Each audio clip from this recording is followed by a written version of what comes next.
মানুষ নিজের সৌন্দর্য ধরে রাখতে কত কিছুই না করে।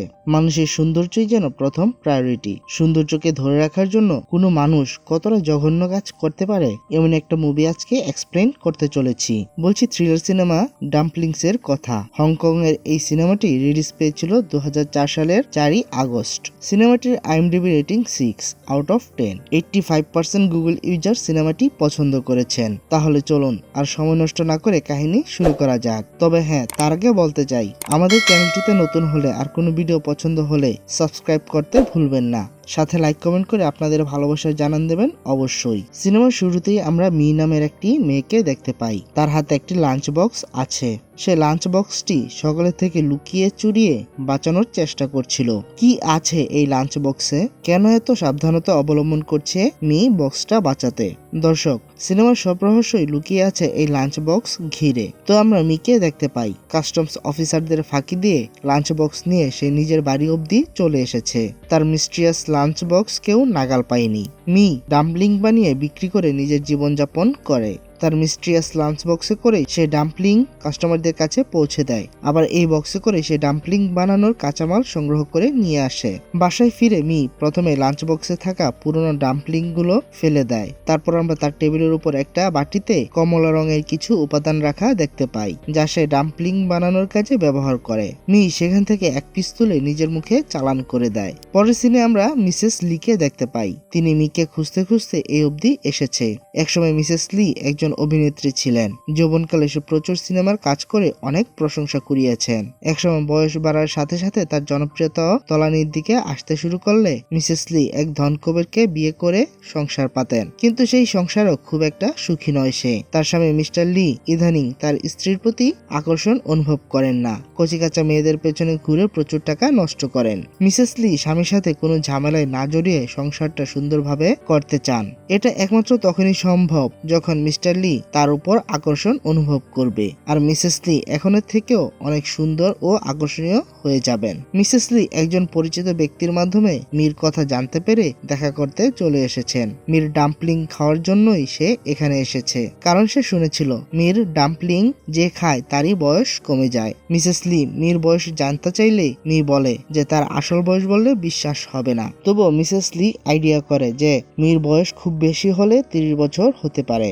এই কথাটা মির কাছে হাস্যকর মনে হলেও সে নিজের বয়সটা চেপে যায়। মিসেস লির জন্য ডাম্পলিং বানাতে শুরু করে। মি ডাম্পলিং এ কোনো একটি বিশেষ বস্তু ব্যবহার করে, যা সে আজ অব্দি কাউকে বলেনি। কি জিনিস ব্যবহার করে তা আমরা আরেকটু পরেই জানতে পারবো। ডাম্পলিং বানানো শেষে মি মিসেস লিকে ডাম্পলিং খেতে দেয়। মি বলে যে তার বানানো ডাম্পলিং খেলে মানুষের বয়স কমতে থাকে, কারণ ডাম্পলিং এ সে এমন এক উপাদান ব্যবহার করে যা শরীরের ভেতরে ঢুকে একজন মানুষের বয়স বাড়ানোর হরমোনাল কোষগুলোকে নিষ্ক্রিয় করে দেয়। মিসেস লি প্রথমবার ডাম্পলিং মুখে দিয়েই বমি করে দেয়, কারণ এর স্বাদ খুবই বিশ্রী। মি মিসেস লিকে বোঝাতে থাকে যে সে যেন ডাম্পলিং এর স্বাদ নিয়ে বেশি না ভেবে যে যৌবনের রঙিন দিনগুলো ফিরে পাবে তা নিয়ে ভাবে। এতে মিসেস লির লাভ ছাড়া ক্ষতি হবে না। মিসেস লি আর কোনো কিছু না ভেবে ডাম্পলিং গুলো খেয়ে নেয়। পরের দিন সকালে দেখা যায় মিস্টার লি সুইমিং পুলের পাশে রিল্যাক্স করছে। তার আশেপাশে শুধু অল্প বয়সী সুন্দরী মেয়েরা ঘুরে বেড়াচ্ছে। মাসাই নামের একটি মেয়ে মিস্টার লিকে নরম হাতে গরম মেসেজ দিয়ে যাচ্ছে। মিস্টার লি মাসাইয়ের সাথে রং ঢং করতে ব্যস্ত। সে খুবই বাজেভাবে বারবার মাসাইকে টাচ করছে। এই ঘটনা মিসেস লি রুমের ভেতর থেকে জানালা দিয়ে দেখছিল। স্বামীর এমন বদচরিত্র যে কোনো স্ত্রীর জন্য দুশ্চিন্তার কারণ। অন্যদিকে আমরা মিকে একটি হাসপাতালে দেখতে পাই। সে একজন নার্সের সাথে কথা বলছে। নার্স মিকে জানিয়ে দেয় যে তার যা চাই তা আর পাওয়া যাবে না, হাসপাতালে ঝামেলা চলছে। পরের সিনে দেখা যায় মিসেস লি চলে এসেছে মির বাসায় ডাম্পলিং খাওয়ার জন্য। মিসেস লি ডাম্পলিং এর সিক্রেট উপাদানের বিষয়ে জানতে চাইলে মি সোজা সাপটা বলে দেয় যে সে প্রিমেচিউর বাচ্চার শরীর দিয়ে ডাম্পলিং বানায়, যাকে মেডিকেলের ভাষায় ফেটাস বলা হয়। কিন্তু মিসেস লি কথাটা বিশ্বাস করে না। তার কাছে এটা অবিশ্বাসী লাগছিল। তবু কিউরিসিটি থেকে সে মির রান্নাঘরের দেয়ালে কান পাতে। ঠিক তখনই মি একটা ফেটাসের পিস এনে মিসেস লিকে খেতে বলে। মিসেস লি প্রথমে ঘেন্নায় মুখ ফিরিয়ে নিল। তার মাথায় শুধু যৌবন ফিরে পাওয়ার বা বয়স কমানোর বিষয়টাই ঘুরছিল। তাই মিসেস লি সব ইগনোর করে ডাম্পলিং খেতে থাকেন। প্রতিদিন সে মির বাসায় এসে ডাম্পলিং খেয়ে যেত। অন্যদিকে মিস্টার লি মাসাই নামের সে মেয়েটার সাথে হোটেল রুমে লীলা খেলায় ব্যস্ত। এমন সময় মিসেস লির ফোন এলে সে বলে যে গুরুত্বপূর্ণ বিজনেস মিটিং এ ব্যস্ত আছেন, কথা বলা যাবে না। পরের দিন সকালে মিসেস লি বিবাহবার্ষিকী উপলক্ষে মিস্টার লিকে বাড়িতেই থাকতে বলে। বিশেষভাবে উদযাপন করতে চাইছিল সে এই দিনটা, কিন্তু মিস্টার লি বিশাল অঙ্কের একটি চেক মিসেস লির হাতে ধরিয়ে দিয়ে বিজনেস ট্রিপের কথা বলে চলে যায়। সাথে আরো বলে যে মিসেস লি যেন ইচ্ছে মতো খরচ করে, নিজের মতো আনন্দ করে কাটায় দিনটা। মিসেস লির প্রচন্ড মন খারাপ হয়। সে মেয়ের বাসায় চলে যায় ডাম্পলিং খাওয়ার জন্য। খাওয়া শেষ করে মিসেস লি আয়নার সামনে দাঁড়িয়ে নিজের চেহারার কোনো পরিবর্তন দেখা যাচ্ছে কিনা খুঁজতে শুরু করে। মিসেস লি মির বাসা থেকে বের হওয়ার সাথে সাথে সেখানে ক্যাট নামের একটা মেয়ে এবং তার মা আসে। Cat pregnant. মূলত মেয়েটা নিজের বাবার দ্বারাই নির্যাতনের শিকার হয়েছে দিনের পর দিন। এখন অবস্থা এমন যে ক্যাট 5 মাসের প্রেগনেন্ট। ক্যাটের মা বিষয়টা বুঝতে পেরে সাথে সাথে মির কাছে নিয়ে এসেছে। যেহেতু লোকলজ্জার ভয় আছে, তাই ক্যাটের মা ক্যাটকে হাসপাতালে নিতে ভয় পাচ্ছে। এলাকায় অনেকেই জানতো যে মি অ্যাবর্শন করার কাজ করে, তাই ক্যাটের মাও ক্যাটকে নিয়ে এসেছে যেন মি ক্যাটের অ্যাবর্শনটা করে দেয় আর কেউ জানতেও না পারে। মি কিছুতেই এই অ্যাবর্শন করতে রাজি হয় না, কারণ সময় অনেক বেশি হয়ে গেছে। 5 মাসের বাচ্চা অ্যাবর্শন করা যায় না। কিন্তু ক্যাটের মা মিকে অনেক অনুরোধ করতে শুরু করলে মি বাধ্য হয়ে অ্যাবর্শন করতে শুরু করে। এখানে উল্লেখ্য যে মির কোনো মেডিকেল ডিগ্রি নেই, সে এসবে কখনোই এক্সপার্ট কেউ ছিল না। হাসপাতালে প্রায়শই যাওয়া আসার কারণে মি কিছু বিষয় জানতো। তো ক্যাটের অ্যাবর্শন শেষে মি প্রিমেচুর বেবিটাকে তার ফ্রিজে রেখে দেয়। অন্য সিনে দেখা যায় যে মিসেস লি দেখে ফেলে যে মাসাই নামের মেয়েটা মিস্টার লির রুমে ঢুকে পড়েছে, দরজায় ঝুলিয়ে দিয়েছে প্লিজ ডোন্ট ডিস্টার্ব লেখা একটা কার্ড। চোখের সামনে স্বামীর এমন অধপতন মেনে নিতে ভীষণ কষ্ট হচ্ছিল মিসেস লির। একই সাথে সংসার বাঁচানোর দুশ্চিন্তা তো আছেই। মিসেস লি আবারও চলে আসে মির কাছে। মি ড্রয়িং রুমে মিসেস লিকে বসিয়ে রান্নাঘরে ডাম্পলিং বানাতে চলে যায়। মিসেস লি চুপি চুপি রান্নাঘরে তাকালে দেখে যে মি ফ্রিজ থেকে 5 মাসের ফেটাস বের করেছে কাটার জন্য। এটা দেখে মিসেস লি ভয়ে এক চিৎকার দিয়ে দৌড়ে চলে যায় মির বাসা থেকে। কিন্তু অর্ধেক রাস্তা দৌড়ে আসার পর মিসেস লি থমকে দাঁড়ায়। তার মনে পড়ে যায় যে ভেসে যাওয়া সংসার ফেরাতে হবে, স্বামীকে পরনারীর হাত থেকে বের করে আনতে হবে যে কোনো মূল্যে। স্বামী সংসার ফিরে পেতে সে সবকিছু করতে পারবে, তাই সে আবারও মির বাসায় ফিরে আসে। রান্নাঘরে দাঁড়িয়ে থেকে সে মির ডাম্পলিং বানানো দেখছিল। ডাম্পলিং বানানো শেষ হলে মিসেস লি খেতে বসে। খাওয়ার এক পর্যায়ে তার কাছে একটি ফোন কল আসে। সেখান থেকে জানা যায় যে মিস্টার লি অ্যাক্সিডেন্ট করেছে। মিসেস লি চটজলদি বাড়িতে ফিরে আসে। মিস্টার লি যেন মিসেস লিকে দেখে তবদা লেগে যায়, কেননা মিসেস লিকে তার চোখে অপসরার মতো লাগছে।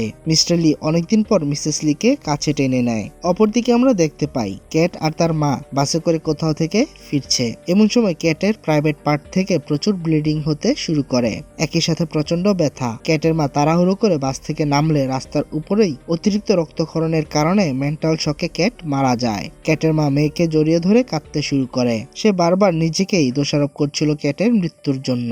নিজের ভুল সিদ্ধান্তের জন্যই আজকে মেয়েকে হারিয়েছে সে। পরের সিনে দেখা যায় মিসেস লি নিজের শারীরিক পরিবর্তন খুব ভালোভাবেই বুঝতে পারছিলেন। এখন অবস্থা এমন যে মিস্টার লি সবসময় স্ত্রীর সাথে লেপ্টে থাকতে চান। কিন্তু আমরা সকলেই জানি যে বিজ্ঞানের ভাষায় প্রতিটা ক্রিয়ার একটি প্রতিক্রিয়া থাকে। তেমনি একদিন মিসেস লি তার সকল বন্ধুদের নিজের বাড়িতে দাওয়াত করে আনে। সে যখন সকলের সাথে বসে খাবার খাচ্ছিল তখন একটা বিচ্ছিরি আষ্টে পচা গন্ধ চারদিকে ছড়িয়ে পড়তে থাকে। সহজেই বোঝা যাচ্ছিল যে গন্ধটা মিসেস লির শরীর থেকে বের হচ্ছে। লজ্জায় সে সকলের মাঝখান থেকে উঠে চলে যায়। মিসেস লি ওয়াশরুমে গোসল করার জন্য ঢুকে পড়ে। বাথটাবে বসে মিকে ফোন করে ঝাড়ি দিতে শুরু করে মিসেস লি। জানতে চায় কি এমন উল্টাপাল্টা জিনিস সে খাইয়ে দিয়েছে মিসেস লিকে, যার জন্য তার শরীর থেকে বিশ্রী গন্ধ বের হচ্ছে। মিসেস লি মিকে পুলিশে দেওয়ারও হুমকি দিতে থাকে। মিসেস লিকে বোঝানোর চেষ্টা করে যে একটি টিনেজার মেয়ের প্রিমেচুর ফেটাস এবারে ডাম্পলিং এসে ব্যবহার করেছিল, তাই এই ধরনের সমস্যা হয়েছে। তবে শীঘ্রই সমস্যার সমাধান হয়ে যাবে। অপরদিকে টেলিফোনে প্যারালাল কানেকশন হওয়ার কারণে মিস্টার লি অন্য একটি টেলিফোন থেকে মিসেস লি এবং মিয়ের সব কথা শুনছিল, যা মিসেস লি বা মি একদমই বুঝতে পারেনি। তার আগে থেকেই সন্দেহ হচ্ছিল যে তার স্ত্রীর হঠাৎ এত সৌন্দর্য বৃদ্ধির পেছনে নিশ্চয়ই কোনো কারণ আছে। আজকে সে পুরোপুরি বিষয়টা জেনে গেল। এরপর দেখা যায় মিস্টার লি মির বাসা খুঁজে সেখানে চলে আসে।